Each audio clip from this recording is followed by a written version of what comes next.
एक बार फिर जिक्र करना है। मैंने एक कार्यक्रम इस पर किया था बाबा रामदास जी के साथ, चौधरी साहब।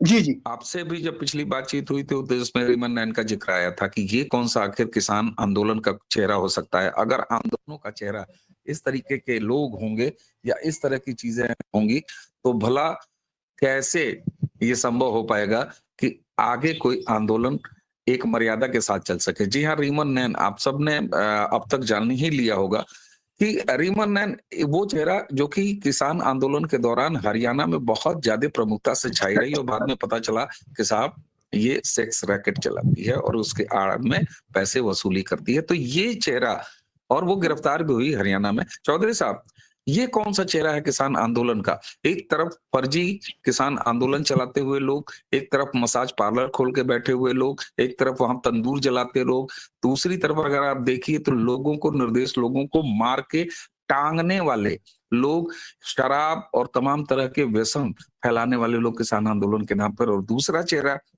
रीमन नैन का जो सेक्स रैकेट चलाती है। और ये कहा जा रहा है कि वो किसकी सेवाएं करती थी, वो भी बहुत सारे ऐसे नाम, हालांकि वो गिरफ्तार हो गई है। क्या इसको कैसे देखते हैं आप? ये कौन सा किसानी का चेहरा है? शर्मा जी, मैं इस चैनल के माध्यम से एक बात कहना चाहता हूं।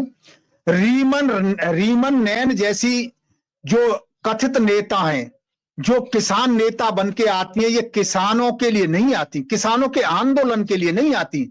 ये किसान नेताओं की, जो फर्जी किसान नेता बैठे हैं, उनकी जरूरतों पूरा करने के लिए आती हैं।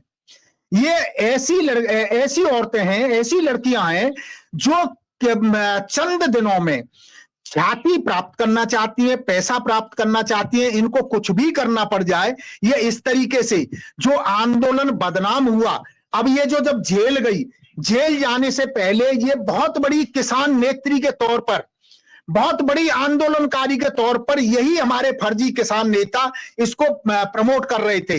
इसको बड़ी नेता मान के हर जगह इसका चेहरा दिखाया जाता था, लेकिन वो किसानों के आंदोलन का कोई काम नहीं कर रही थी। वो केवल इन फर्जी कथित नेताओं का काम कर रही थी। और मैं चाहूंगा कि आगे आने वाले समय में जिस तरीके से ऐसे ऐसे फर्जी कथित नेता जो सेक्स रैकेट चलाते हैं और जो किसान आंदोलनों को बदनाम करते हैं, जिससे पूरी किसान जाति बदनाम होती है, ऐसे लोगों की तो पोल खुलनी चाहिए। मैंने पहले भी कहा था कि रीमन नैन अकेली नहीं है। ये जो कुछ भी सेक्स रैकेट चल रहा था, अकेली के जेल जाने से इन पर कुछ नहीं होने वाला। इसकी सीबीआई जांच होनी चाहिए। जो जो इसमें लिप्त थे वो सारे जेल जाने चाहिए। एक के जेल जाने से इस तरीके के जो फर्जी रैकेट चलते हैं वो कभी खत्म नहीं होते हैं। तह तक यदि जाना है तो इसकी जांच करनी होगी, और आगे यदि जांच हो गई और कथित नेताओं पर कार्रवाई हो गई तो कभी किसी इस तरह का कोई भी सेक्स रैकेट, ड्रग जो हमारी नशीली दवाइयों का जो इस्तेमाल किया जाता है, अच्छी अच्छी महंगी शराबों का इस्तेमाल किया जाता है, वो आंदोलनों से एकदम से खत्म हो जाएगा।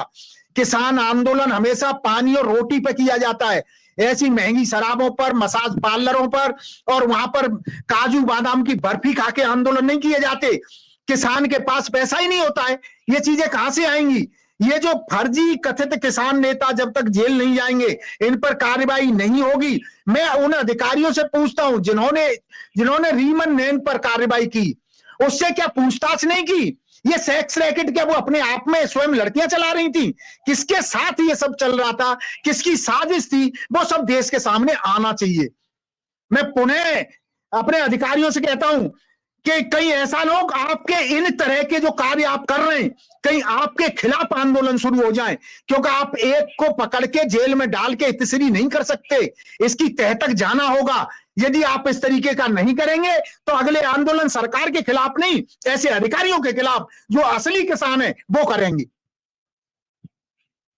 बिल्कुल, और ये बात समझ में आती है कि किसान आंदोलन या आंदोलन के नाम पर इस तरह का चेहरा। और सबसे बड़ी बात यह है कि आपने एक बड़ा वैलिड सवाल उठाया सर, कि भाई ये अकेली लड़कियां थोड़ी ना, यही एक लड़की थोड़ी ना चलाती थी सेक्स रैकेट। अगर ये चलाती थी तो ये फिर उस सेक्स रैकेट की सेवाएं किसको देती थी? सीधी सी बात है।